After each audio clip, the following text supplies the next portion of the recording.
Hey, welcome back to our channel. So, we all know what horror movies are, right?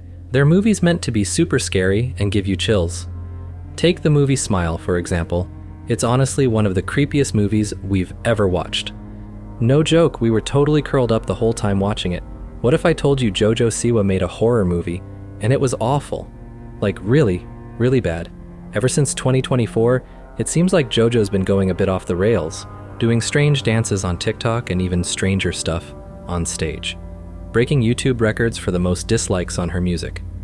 Basically, just causing chaos on social media.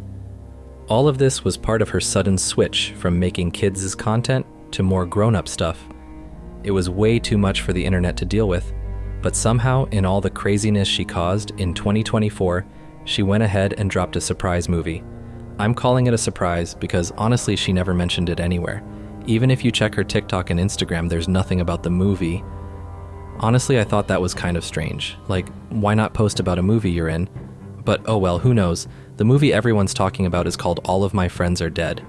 It first came out at the Tribeca Film Festival on June 8th, 2024. So yeah, Jojo was just being Jojo, which is probably why no one ever heard about this movie. Like, imagine making a movie with Jojo Siwa, but instead of talking about it, she's just messing around on TikTok. Honestly, that's kind of funny. One big reason we've probably never heard of this movie is because it didn't do well. Out of the few ratings it has, it's only sitting at about 2 out of 5 stars, which is pretty bad.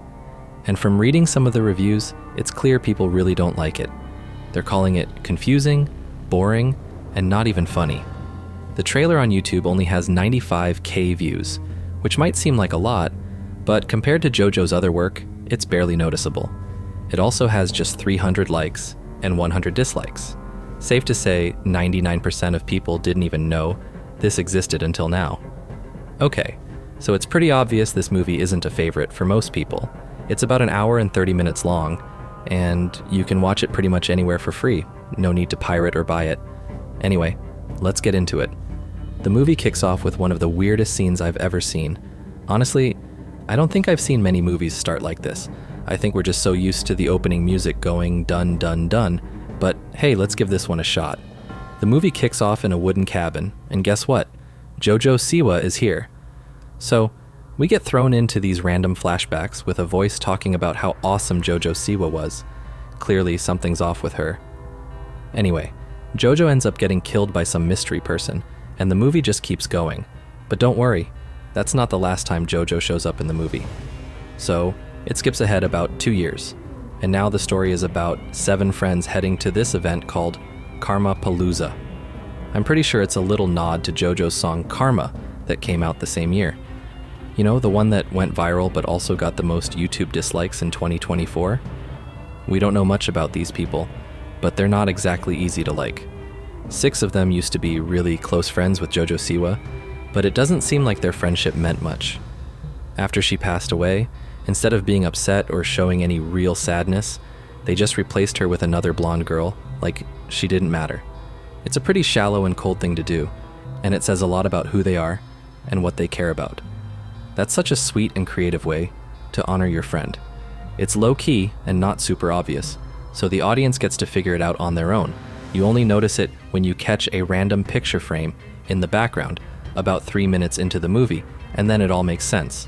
It's such a cool little detail that adds meaning without being too in your face.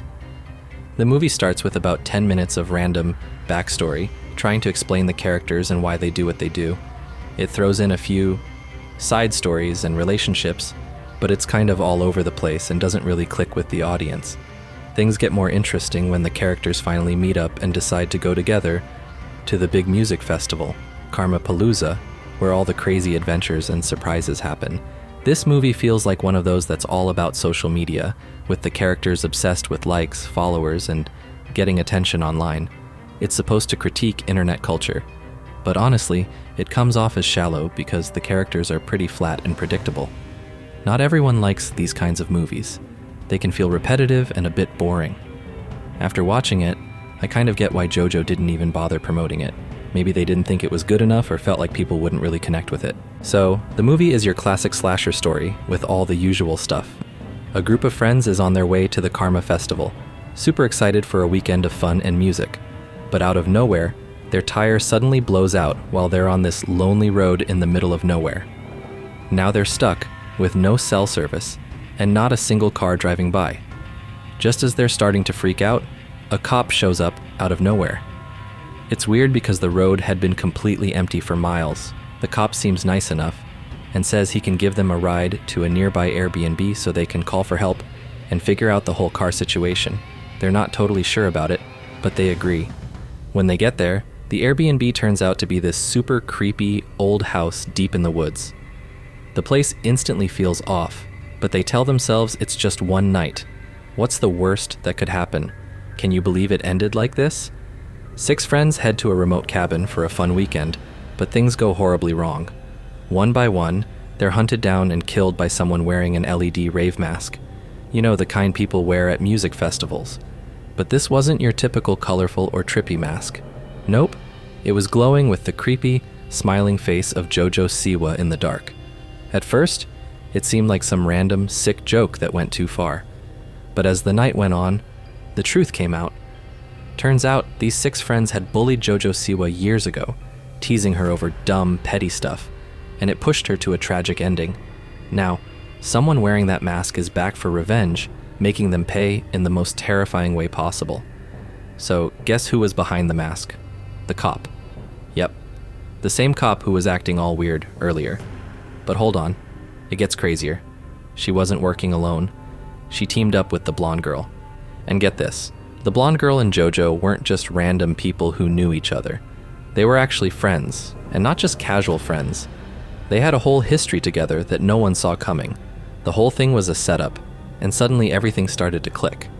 Honestly, this might be some of the worst writing I've ever come across, and I'm not even done yet. The story is all over the place, and I have no idea what the writer was trying to do. At first, it seems like the 6 friends bullied Jojo Siwa to death. But then there's a twist. Turns out the blonde girl, who's supposed to be getting revenge for Jojo, is actually the one who accidentally killed her. It's such a random twist that it's more confusing than surprising. So basically, the story is about people bullying this girl nonstop until she dies. But then, in this big twist, it turns out the person getting revenge for her is actually the one who accidentally killed her in the first place. Like, really? The writers thought this was some brilliant plot twist? And don't even get me started on the cop. His whole role in the story makes even less sense than the main storyline. He's just there, wandering around with no real purpose, making things even more confusing. Oh, and by the end of it all, she's killed 6 people without even knowing who Jojo was or why any of it happened. The whole thing is just a big, messy, confusing story. I'm just gonna say this and move on. Now, I totally get why Jojo never posted or talked about this movie, even though everyone else did. She probably didn't want her fans to see it, and honestly, I get it. The story felt super rushed. The characters didn't really grow or change, and the ending just left me confused. It's like they had a good idea, but didn't know how to make it work. Let me know if you also feel like you wasted an hour and a half watching it, or if you somehow liked it. And don't forget to check out the next video. It'll be way better.